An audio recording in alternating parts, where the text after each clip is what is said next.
صفحہ نمبر 195 اس میں اپنی یہودی شریعت میں اعلیٰ تعلیم کا ذکر کرتا ہے اور یہ کہ جوانی کے عالم میں ہیکل کے علماء اس سے کیسے شرعی قوانین پوچھا کرتے تھے۔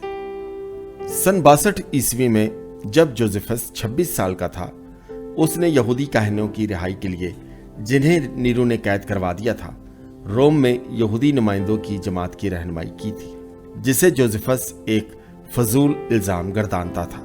وہ اس مشن میں کامیاب ہوا اور نیرو کی خاتون پاپیا کے دل میں جگہ بنا لی، جو اس کے لیے شاہی آوان میں مقام بنانے میں اہم مہرہ بن گئی۔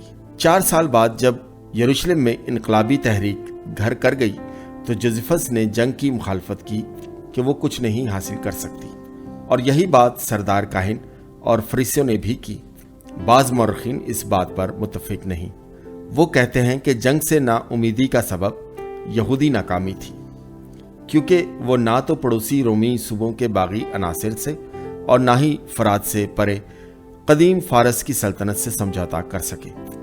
اس کی منفی سوچ کا لحاظ نہ کرتے ہوئے انقلابی حکومت نے گلیل کو جوزفس کے تابع کر دیا، جسے انقلاب کا جوش کھاتا اور کھولتا ہوا کڑھاؤ سمجھا جاتا تھا۔ جرنیل ہونے کی صورت میں جوزفس نے کیا کمال کیا، یہ تو آئندہ آنے والی نسل جوزفس کے لفظوں سے ہی جان سکتی ہے۔ جسٹس تبریسی کا رقیبی مذکرہ قدیم مصنفین نے دیا ہے، اب مفقود ہے۔ جوزفس بڑی آسانی سے صیغہ غائب میں بدل جاتا ہے، اور وہ جو جوزفس کے اعلیٰ لائحہ عمل کو بیان کرتا ہے اور جوزفس کی ہمت اور جانبازی کا ذکر کرتا ہے، جس کی بدولت اس نے رومیوں کی تعظیمی حمایت حاصل کی۔ ایسے ہی ایک شہر کے بعد دوسرا شہر ویسپیزین کی فوج کے سامنے گرتا چلا گیا۔ ان کا ہدف یودفت کا تھا، جو گلیلیوں کی مدافعت کا مضبوط ترین قلعہ تھا۔ یہ جگہ صرف ایک رومی جان کے نقصان سے فتح کر لی گئی، اور یہ بھی یہودا محافظ کی غداری سے وجود میں آیا، جس نے رومیوں کو بتایا کہ شہر کی فصیل کے محافظ صبح ہونے سے پہلے سو جاتے ہیں۔ اسی اثنا میں رومی شہر کی فصیل کے ساتھ پشتہ بنانے میں لگے رہے، جہاں تک کہ وہ دیوار کے برابر پہنچ گئے، لیکن شہر کے اندر سے اس پشتے کو ختم کرنے کی ناکام کوشش ہوتی رہی۔ طلوع آفتاب کے ساتھ ہی رومی فوج شہر میں داخل ہو گئی اور بچوں اور عورتوں کے علاوہ اس کے باسیوں کو قتل کرنے لگے۔ جوزفس، جو اس وقت شہر کا کمانڈر تھا، اس نے 39 دیگر محافظوں کے ساتھ ایک غار میں پناہ لی۔ جب رومی ان کی پناہ گاہوں کی کھوج لگانے لگے تو ان محافظوں نے رومیوں کی غلامی کے بجائے خودکشی کرنا بہتر سمجھا۔ جوزفس نے اپنے منصوبے سے اتفاق نہ کیا۔ خدا نے ہمیں زندگی دی ہے، اس لیے ہمیں خدا کو ہی فیصلہ کرنے دینا چاہیے کہ وہ ہماری زندگی لے لے یا بچا لے۔ جوزفس نے جواز پیش کیا۔ اس حل پر دوسرے محافظ طیش میں آ گئے اور کچھ تلوار لے کر اس پر جھپٹے۔ اس نے ایک اور رائے دے کر اپنی جان بچائی۔ وہ اس کام کے لیے کرا ڈالیں گے۔ پہلے آدمی کا جب کرا نکلے گا تو دوسرا آدمی اس کو قتل کر دے گا۔ صفحہ نمبر 196 جب دوسرے آدمی کا کرا نکلے گا تو تیسرا آدمی دوسرے کو موت کے گھاٹ اتار دے گا۔ جوزفس لکھتا ہے کہ یہ شیطانی موت کا طریقہ اپنایا گیا، یہاں تک کہ صرف 2 آدمی بچے، وہ خود اور ایک آدمی۔ یہ الہی انتظام تھا یا قسمت کا کھیل؟ سالوک تحریر کے مطابق یہودی جنگ میں کہا گیا کہ ایسا کچھ نہیں ہوا تھا، بلکہ جوزفس نے قرآن میں دھوکہ کیا تھا۔ ان 2 بچے ہوئے آدمیوں نے جب دیکھا کہ ان کے 38 محافظ جب مر مٹے ہیں تو انہوں نے ایک دوسرے کو گہری نگاہ سے دیکھا اور اس معاہدے کو چھوڑنے کا فیصلہ کیا، اور انہوں نے خود کو رومیوں کے حوالے کر دیا۔ اس کے بعد جوزفس رومی جنرل ٹائٹس کا ہم نوا بن گیا، اور بعد ازاں اس کے باپ ویسپیزین سے تعلقات ہموار کر لیے اور اس کی تخت نشینی کی پیشن گوئی کی۔ ٹائٹس کے تحت جوزفس دشمنوں کے ساتھ گفتگو کرنے کے لیے سینئر رومی ترجمان بن گیا۔ جنگ کے بعد وہ روم میں ہی ریٹائر ہو گیا اور شاہی امارات میں ہی نئی نویلی دلہن کے ساتھ مقیم ہو گیا، جیسا کہ مورخین بیان کرتے ہیں۔ چونکہ اس کی تاریخ خداوند یسوع کی خدمتی زمانہ کا احاطہ کرتی ہے، اس لیے یہ سوال ذہن میں اٹھتا ہے، جوزفس خداوند یسوع کے بارے میں کیا کہتا ہے؟ اس کا جواب ایک چھوٹے سے 135 لفظوں کے حوالہ سے دیا جا سکتا ہے، جس کی فلوین ٹیسٹیمونین سے جانکاری ہوتی ہے۔ خداوند یسوع کے متعلق یہ بیان ہے، وہ ایک دانشمند انسان تھے۔ اگر وہ انسان تھے، وہ انہیں مسح شدہ یعنی مسیح ہونے کے معترف ہیں، اور اس بات کا بھی پتہ دیتے ہیں کہ وہ مردوں میں سے زندہ ہو گئے تھے۔ آج کے دن تک یعنی پہلی صدی کے 90 سال تحریر متحیر ہے۔ یسوع کے پیرو غائب نہیں ہوئے۔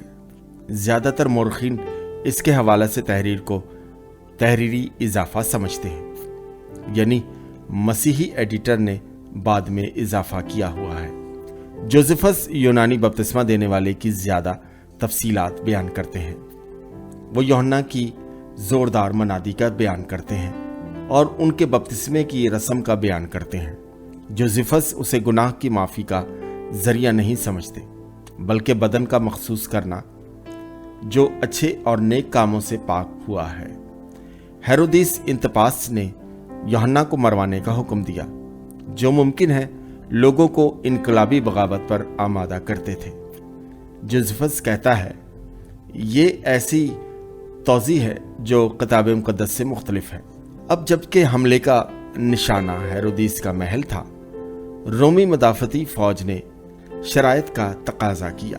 یہودی اور اگرپا کی فوج کو جانے کی اجازت دے دی گئی، جبکہ رومی دستے محل کے برجوں میں محصور ہو رہے، لیکن وہ محاصرے کا مقابلہ کرنے کے قابل نہ تھے۔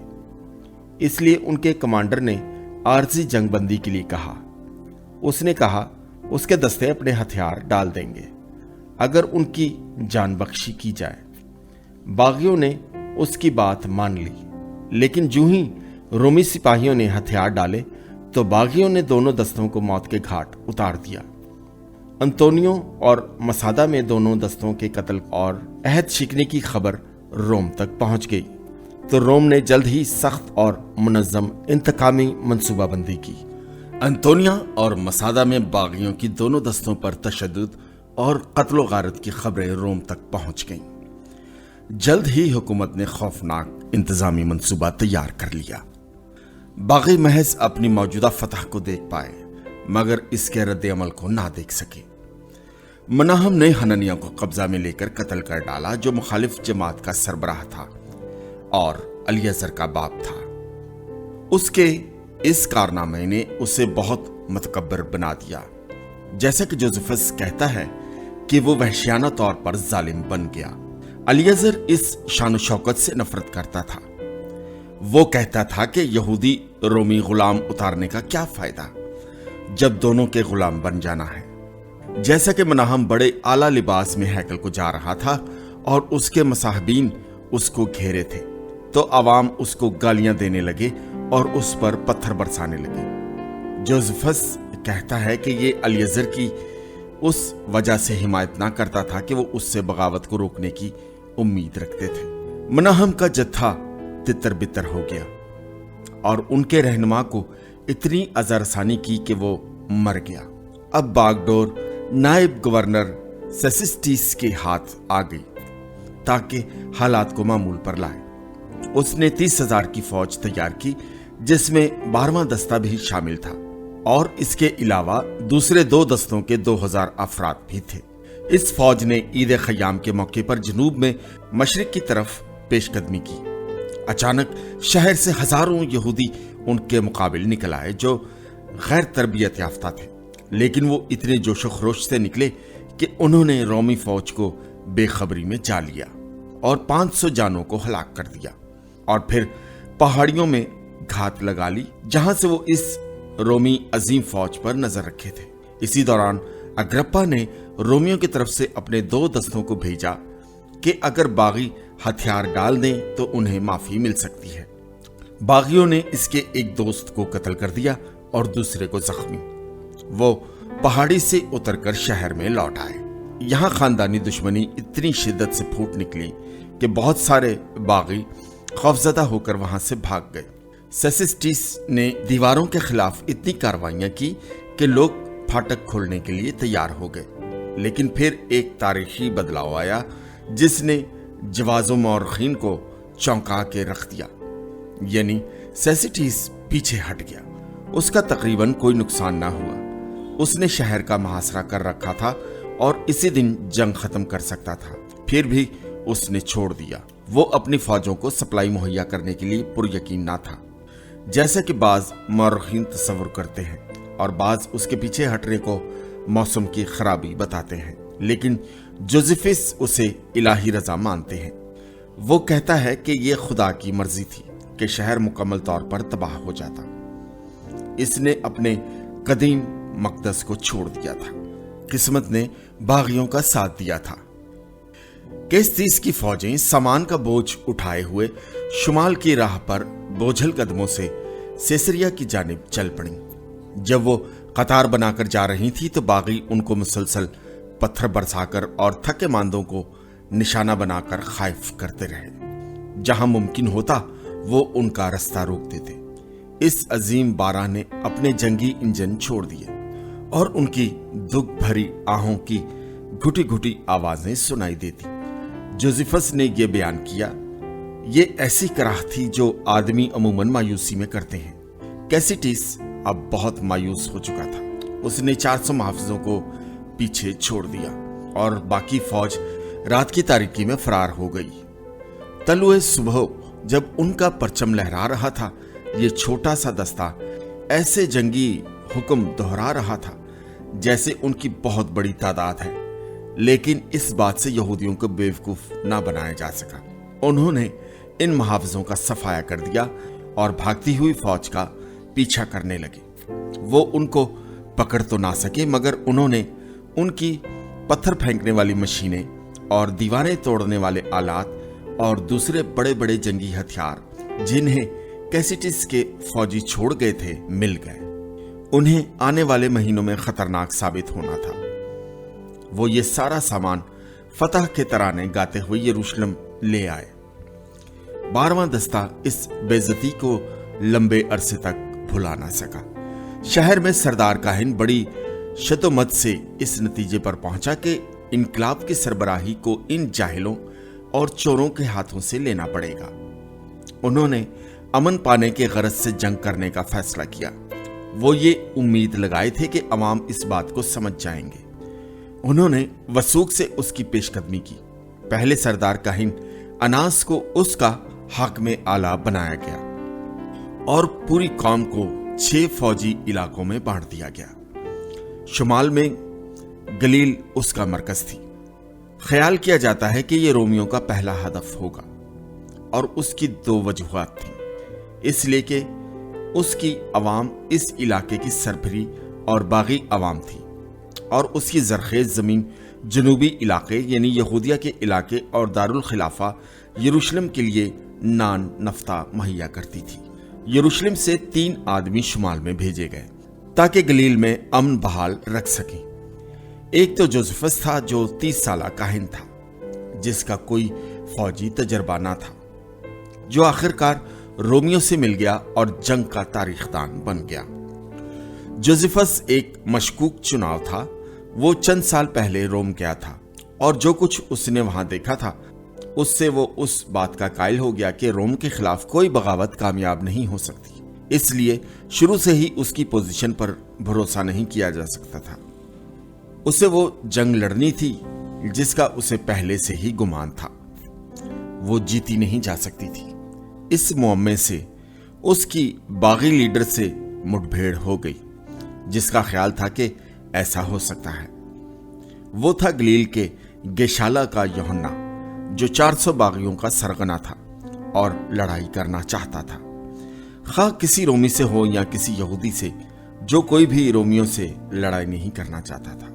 یوحنا جوزفس کی جگہ مقرر ہونا چاہتا تھا۔ یوحنا نے یہ افواہ پھیلا دی کہ رومیوں کے لیے اپنی قوم کے خلاف غداری کرنا چاہتا تھا۔ جوزفس کی زندگی پر 2 حملے ہوئے اور کچھ عرصہ کے لیے صوبے میں دونوں میں رساکشی ہوتی رہی۔ یوحنا ہی اکیلا یہودی قوم کے جواز کے لیے رقیب نہ تھا۔ یروشلم میں شمعون بن گیوراس